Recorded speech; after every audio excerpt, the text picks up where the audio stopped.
దారుణం. ఆంధ్రప్రదేశ్ రాష్ట్రంలో చరిత్రలో ఎప్పుడు ఇటువంటి సంఘటనలు చూడలేదు. ఏ రాజకీయ పార్టీ అయినా సభ పెట్టుకుంటే మీ నిబంధనల ప్రకారం మేము డబ్బులు కడితే బస్సులు ఇచ్చారు, చాలామంది ఇచ్చారు. కానీ ఫస్ట్ టైం మీరు ఒక పార్టీ గురించి పనిచేస్తున్నారు. డబ్బులు కట్టకపోయినా విపరీతంగా బస్సులు ఇచ్చి మీరు సహకరిస్తున్నారు. ఇది కూడా నేను హెచ్చరిక చేస్తున్నాను. అదేవిధంగా పోలీసులు కూడా నిన్న రాత్రి ఎంత దారుణం అంటే ఎప్పుడూ చూడలేదు. మొన్న నెల్లూరులో నారాయణ గారికి సంబంధించినటువంటి వ్యక్తులు ఇల్లు మీద బందిపోట్లలా పడి ఏ విధంగా ఇబ్బంది పెట్టారో చూసాం. నిన్న మా జన సైనికులు ఇంట్ల మీద పడి తనిఖీలు చేసి మీకు ఎవరిచ్చారు హక్కు? ఎప్పుడైనా రాష్ట్రంలో ఇటువంటి పరిస్థితులు ఉన్నాయా? కొత్తగా మనం చూస్తున్నాం. పోలీసులకు కూడా హెచ్చరిక చేస్తున్నాం.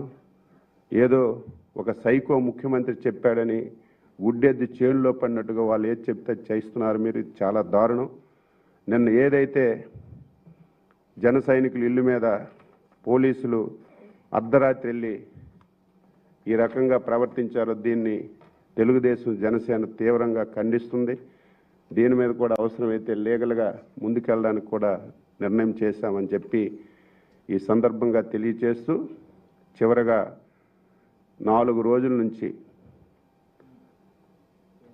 ఎవరైతే సోషల్ మీడియా నిర్వహిస్తున్నటువంటి తెలుగుదేశం జనసేన కార్యకర్తలకి పోలీసులు విపరీతంగా ఫోన్లు చేస్తున్నారు.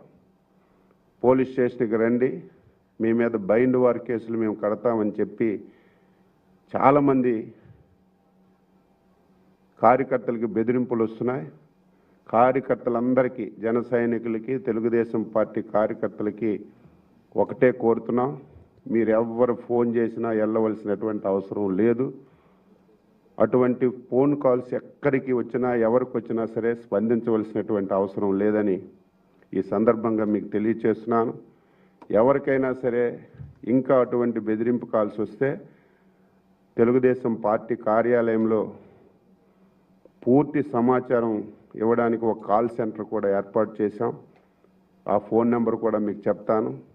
జన సైనికులారా, తెలుగుదేశం పార్టీ కార్యకర్తలారా, ఎవరైతే సోషల్ మీడియాలో పనిచేస్తున్నారో మీకు అన్యాయంగా పోలీసుల నుంచి ఫోన్లు వస్తే మీరు స్పందించకుండా ఆ సమాచారాన్ని వెంటనే మా కాల్ సెంటర్కి పెడితే పార్టీ లీగల్గా అన్ని రకాలుగా సహాయ సహకారాలు అందిస్తుందని చెప్పి తెలియజేస్తూ 7306299999 7306299999 కాల్ సెంటర్ పనిచేస్తుంది. ఇది జన సైనికులు, తెలుగుదేశం పార్టీ కార్యకర్తలు, సోషల్ మీడియాలో ఉన్న ప్రతి ఒక్కరు గమనించమని చెప్పి కోరుతూ, మరొకసారి ఆంధ్రప్రదేశ్ రాష్ట్ర ప్రజానీకానికి, జన సైనికులకి, తెలుగుదేశం పార్టీ కార్యకర్తలకి హృదయపూర్వకంగా కోరుతున్నాను.